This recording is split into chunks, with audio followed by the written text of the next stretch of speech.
राधे राधे दोस्तों, आप सभी को। तो उम्मीद करती हूँ कि आप सब अच्छे होंगे। आपने एक डिमांड करी थी कि जो अभी मैंने कंटेम्प्रेरी इंडिया एंड एजुकेशन इस सब्जेक्ट की जो क्लासेस स्टार्ट करी है, इनकी पीडीएफ फाइल मिल जाए। तो वैदिक कालीन शिक्षा ये चैप्टर पूरा कंप्लीट हो गया है और बौद्धकालीन शिक्षा का एक क्लास और रह गई है, तो वो मैं नेक्स्ट क्लास में कंप्लीट करवा के उसकी भी ऐसी पीडीएफ कन्वर्ट करके फ़ाइल अपलोड कर दूँगी। आज मैं वैदिक कालीन शिक्षा इस चैप्टर की फ़ाइल अपलोड कर रही हूँ। तो आप यहाँ से मैं इसको एक ओवरव्यू करते हुए भी चलती हूँ, जिससे समरी टाइप का इसमें कवर हो जाए और आप इसका स्क्रीनशॉट ले लीजिएगा। तो ये वैदिक कालीन शिक्षा के बारे में डिस्कस किया है, फिर उसकी परिभाषा डिस्कस करिए 2-3 लोगों के अकॉर्डिंग। ये आप साथ साथ इसकी इस पीडीएफ का स्क्रीनशॉट लेते हुए चलिए और अपने जो भी आप नोट्स प्रिपेयर करेंगे वो आप प्रिपेयर कर लीजिए। देन वैदिक शिक्षा या प्राचीन शिक्षा की विशेषताएं। डायग्राम आप किसी भी हिसाब से अपने अकॉर्डिंग बना सकते हैं। देन इनकी जो विशेषताएं है उनको हमने डिस्कस करा है इसमें, जिसमें उपनयन संस्कार, फिर शिक्षण अवधि, सत्र, कुछ भी बोल सकते हैं, जो भी शिक्षण अवधि है या सत्र।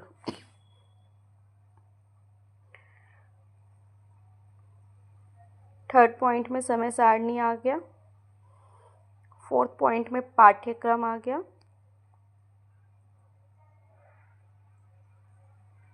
फिफ्थ पॉइंट अनुशासन। सिक्स्थ पॉइंट शिक्षण संस्थान, ये इम्पॉर्टेंट है। शॉर्ट या वेरी शॉर्ट क्वेश्चन भी इसमें से आ जाता है शिक्षण संस्थान के बारे में, इसलिए इसमें डॉक्टर अल्टेकर के अकॉर्डिंग लिखा हुआ है, ताकि शॉर्ट या वेरी शॉर्ट क्वेश्चन में अगर पूछे तो किसी भी 1-2 लोगों के अकॉर्डिंग दे दे तो उससे इम्पैक्ट अच्छा पड़ता है।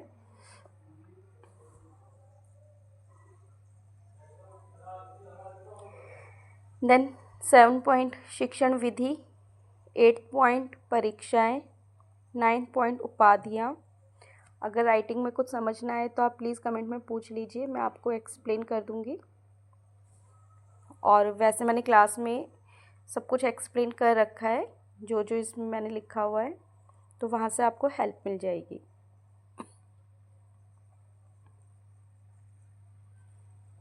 टेंथ पॉइंट है समावर्तन संस्कार। 11th पॉइंट अर्थव्यवस्था एवं शुल्क। 12th पॉइंट है शिक्षा का माध्यम। 13 ब्रह्मचर्य। 14th स्त्री शिक्षा। 15th गुरु शिष्य संबंध। इन 15 पॉइंट में से अगर आप 8 या 9 पॉइंट्स भी अगर लिखते हैं एग्ज़ाम्स में तो भी इनफ रहेगा।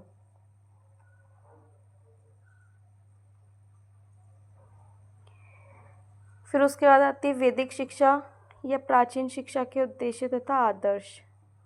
तो ये इनकी मेन हेडिंग है और इनको डिस्कस कर रखा है, जैसे धार्मिकता की भावना का विकास। सेकंड ज्ञान का विकास। थर्ड चरित्र निर्माण। फोर्थ व्यक्तित्व का विकास करना। फिफ्थ व्यावसायिक शिक्षा पर बल। सिक्स्थ राष्ट्रीय संस्कृति का संरक्षण तथा प्रचार प्रसार करना।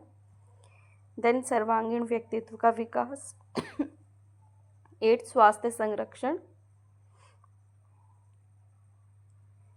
फिर उसके बाद है इनके मेरिट्स एंड डिमेरिट्स। तो मेरिट्स को इस प्रकार से भी पूछ लिया जाता है, वैदिक शिक्षा में इसे वर्तमान समय के लिए ग्रहणीय तत्व क्या है, और अगर वैदिक कालीन शिक्षा का मूल्यांकन आता है तो उसमें गुण दोष दोनों बताने, और सिर्फ दोष आएगा तो दोष बताने। तो ये है इसकी पीडीएफ फाइल।